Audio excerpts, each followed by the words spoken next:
तो आज हम बात करेंगे इसूज़ू वी क्रॉस के बारे में और आज मैं आपको समझाऊंगा कि क्यों ये मेरी फेवरेट पिकअप ट्रक है इंडियन कार मार्केट में। ऑलमोस्ट, अब ये ऑलमोस्ट वाला जो हिस्सा है वो मैं आपको आगे वीडियो में समझाऊंगा, लेकिन अभी अगर मैं बात करने जाऊँ तो मैं इंजन के बारे में बात करूँगा, स्टाइलिंग और ओवरऑल मेरा क्या ओपिनियन है इस गाड़ी के ऊपर। तो सबसे पहले बात करूँगा इसके इंजन के बारे में। तो इसूज़ू वी क्रॉस में लगा हुआ है 1.9 लीटर का डीजल इंजन जो कि प्रोड्यूस करता है 160 ब्रेक हॉर्स पावर, कुछ 250 न्यूटन मीटर्स ऑफ टॉर्क है और ये अकेला इंजन अवेलेबल है। अब इसके साथ आपको मिलते हैं 6 speed automatic transmission, 6 speed manual transmission, मेरे ख्याल से AMT होगा, मुझे नहीं पता शायद DCT है या AMT, मुझे तो AMT लग रहा है।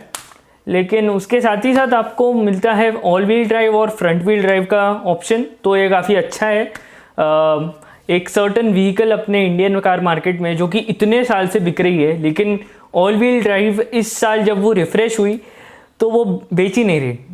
हाँ, मैं टाटा सफारी की बात कर रहा हूँ, उसका वीडियो भी मैंने बनाया था, लिंक नीचे डिस्क्रिप्शन में है, तो प्लीज़ जाके देखना मेरा क्या ओपिनियन है उस गाड़ी के ऊपर और क्या लगता है मुझे उस गाड़ी के ऊपर। लेकिन Isuzu, I am happy that Isuzu offers all wheel drive option. It's a good thing for off roaders like me, I love it.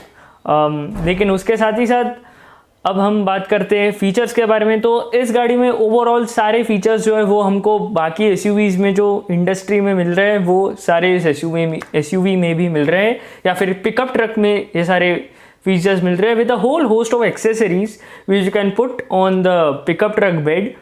तो ये काफ़ी अच्छी चीज़ है। प्लस मेरे को इस गाड़ी का लुक भी काफ़ी अच्छा लगता है। This car definitely gives that lifestyle pickup look which I just don't get in Indian cars that much, so I'm happy that these guys are doing that।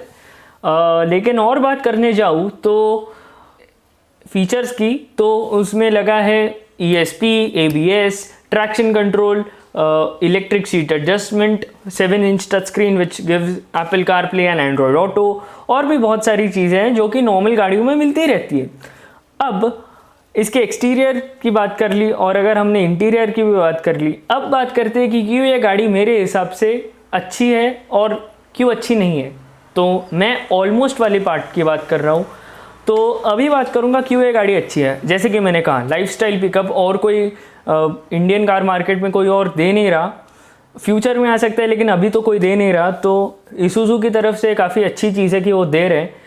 और अगर मैं और बात करने जाऊँ कुछ अच्छाइयों की तो यही है, लेकिन अब बुराइयों की बात करूँ तो इस गाड़ी में ऐसा कुछ नया नहीं है जो कि नॉर्मल इंडियन कार्स या जैसे कि टोयोटा फॉर्च्यूनर, एंडेवर, नहीं सॉरी ये तो SUVs है ना, मैं पिकअप की बात कर रहा हूँ, तो मैं किससे कंपेयर करूँ इसको। वेल, हम प्राइसिंग के थ्रू जाते हैं। अब प्राइसिंग एक बहुत बड़ा फैक्टर है जो कि मेरे हिसाब से ये गाड़ी का थोड़ा लो फैक्टर है। तो इस गाड़ी के साथ अगर आप वी क्रॉस Z में आती है और वी क्रॉस Z प्रेस्टीज में आती है, तो वी क्रॉस Z कुछ 25 लाख तक आती है और वी क्रॉस Z प्रेस्टीज कुछ 30 लाख तक जाती है कुछ स्टेट्स में और इंक्लूडिंग महाराष्ट्र। तो वो एक चीज़ है, और 30 लाख वो प्राइसिंग जो है वो मेरे हिसाब से थोड़ी ओवर प्राइस्ड है। लेकिन फीचर्स, जैसे कि मैंने कहा, इस गाड़ी के लिए अगर फीचर्स की बात करूँ तो ऐसा कुछ नया नहीं है। और अगर 30 लाख से अगर मैं पे कर रहा हूँ तो मुझे कुछ नया चाहिए। अगर मैं इतना स्पेंड कर रहा हूँ 30 लाख, जो कि इंडियन कार मार्केट में बेयर मिनिमम सॉरी बहुत ज़्यादा रहता है कोई भी गाड़ी के लिए, तो ऑब्वियसली मैं कुछ नई चीज़ें एक्सपेक्ट करूँगा, specially from a brand which is very new, has a very small dealer network as compare to other car brands, and overall is a lesser brand as compared to other brands as well. So I definitely expected some innovations in this car, which this car just does not give. And like I said, pricing, it's just मेरे ख्याल से बहुत ज़्यादा expensive है। अगर मैं same गाड़ी को एक अच्छी ऑल्टरनेटिव दूँ इस गाड़ी का, तो वो रहेगा टाटा सफारी जो कि 25 लाख में आ जाती है। प्लस अगर कोई और गाड़ी की बात करूँ तो टोयोटा इनोवा, हालांकि वो पिकअप ट्रक नहीं है लेकिन वो इस गाड़ी के अराउंड सेम प्राइस में आती है। सॉरी, इस गाड़ी के नहीं, मैं अब अगली गाड़ी की बात करूँगा। लेकिन अगर मैं बात करने जाऊँ तो टाटा सफारी जो है वो मेरे हिसाब से इस गाड़ी से कंपटीशन में काफ़ी ज़्यादा अच्छी है, स्पेशली जब हम टाटा के ब्रांड रेपुटेशन की बात करते हैं, आफ्टर सेल्स नेटवर्क की बात करते हैं और ओवरऑल प्राइसिंग की भी बात करते हैं। ये टाटा सफारी कुछ 5 लाख कम है as compare to the V cross.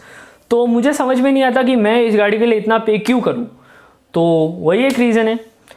लेकिन अब बात करते हैं इसूजू के और मॉडल्स की, तो उसमें आती है MU-X जो कि लास्ट ईयर MU-7 थी, इस साल उन्होंने MU-X कर दी है और वो 40 लाख की रेंज में आती है और वो गाड़ी टोयोटा फॉर्च्यूनर, फोर्ड एंडेवर और MG ग्लॉस्टर और महिंद्रा अल्टूरास के साथ compete करती है।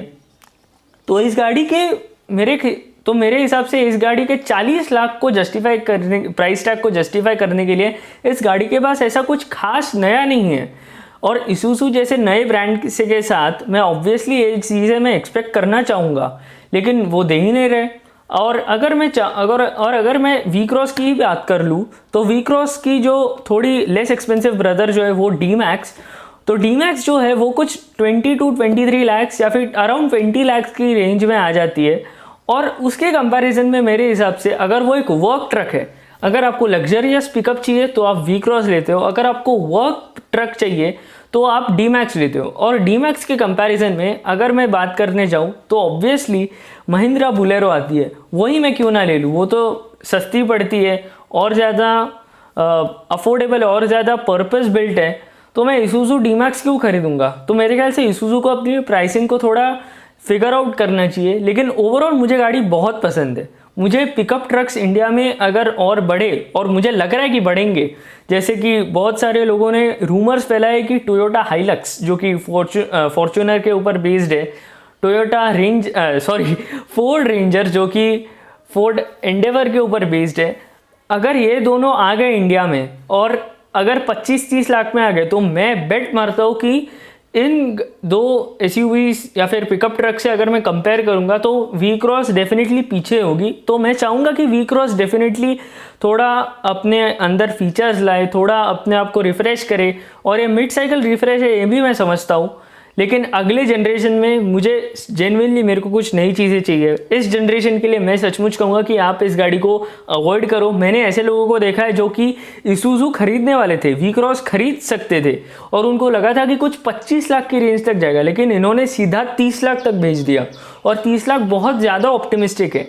लेकिन ऑब्वियसली इसूजू जो है वो बिल्ड टू लास्ट रहता है, build to last, exceptional reliability है, लेकिन अल्टीमेटली वो एक छोटा ब्रांड है और नया ब्रांड है इंडिया में।